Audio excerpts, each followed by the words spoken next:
So motivation, willpower, discipline, all these things that people feel they really need in order to lose weight.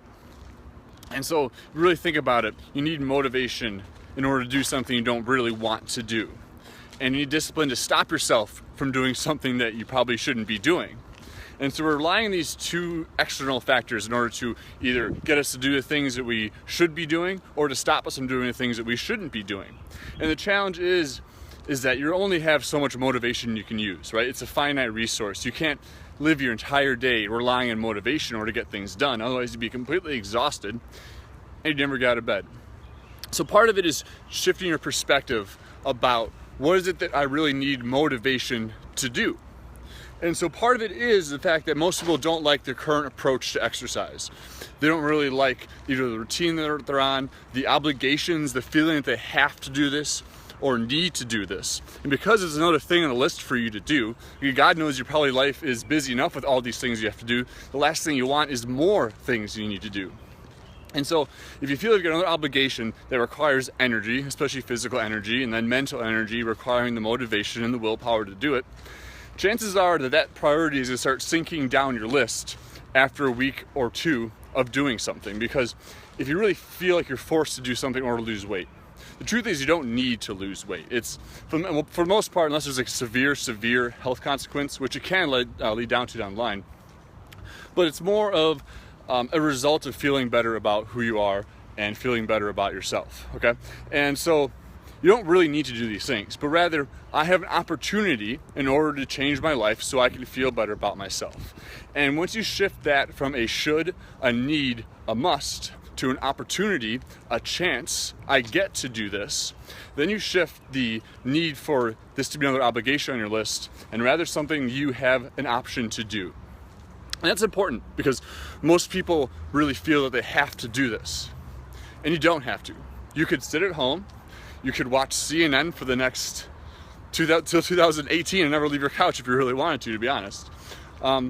But if you really want to change the way you look and feel about yourself, and that's probably why I want to lose weight in the first place, you have to shift your perspective into, hey Kelly, I'm going to use your terminology you just used, and that is taking the bite-sized approach to fitness.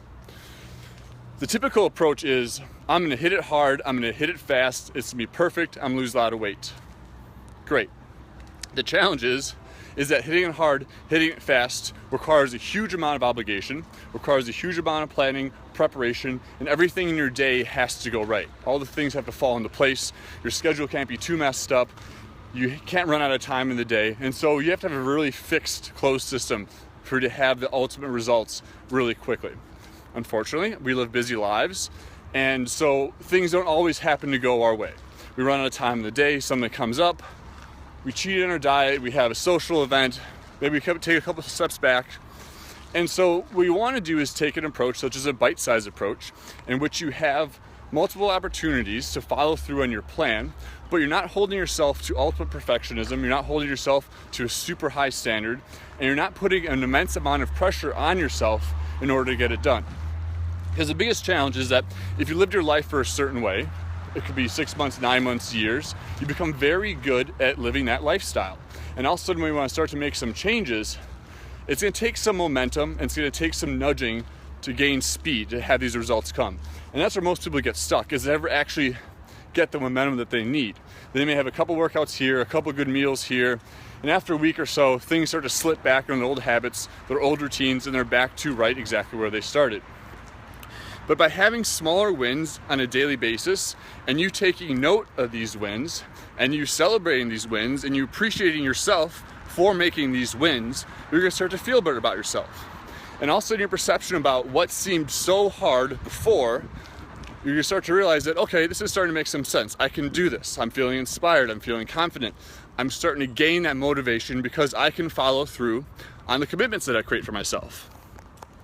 But if you try to go all in, and have that perfect plan, have that perfect diet, and really focus and have a high amount of pressure and have an extremely high standard on yourself, and you fuck up, you're gonna beat yourself down, you're gonna get upset, you're gonna, why can't I do this? Where's my willpower? Where's my motivation? Where's my discipline? Why can't I get in shape?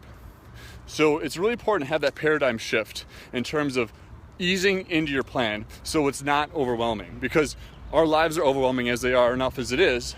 Trying to throw a whole new lifestyle change at the same time is too much for most people. It really is. If you can do that, kudos, congratulations for you. But most people that I've worked with need to have a slow transition about the way they think about their fitness plan, the way they think about themselves, and the way they think about living their life.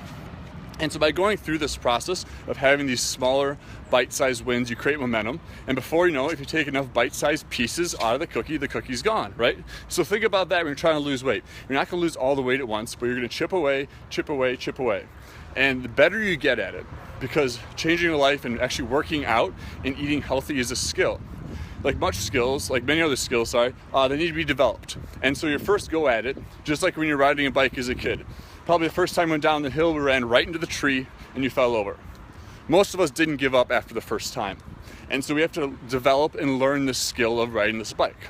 And so making these lifestyle changes, eating healthier, following through on your commitments are skills you have to develop over time.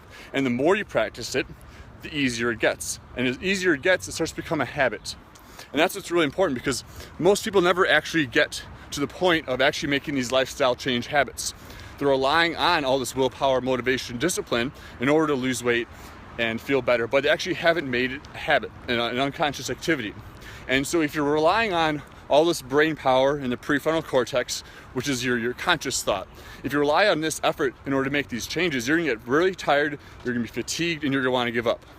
But if you make it a habit, and it's something that you actually do on routine, you free up a lot of mental energy. You free up a lot of other stress that would be caused as a result of you constantly have to be thinking about this.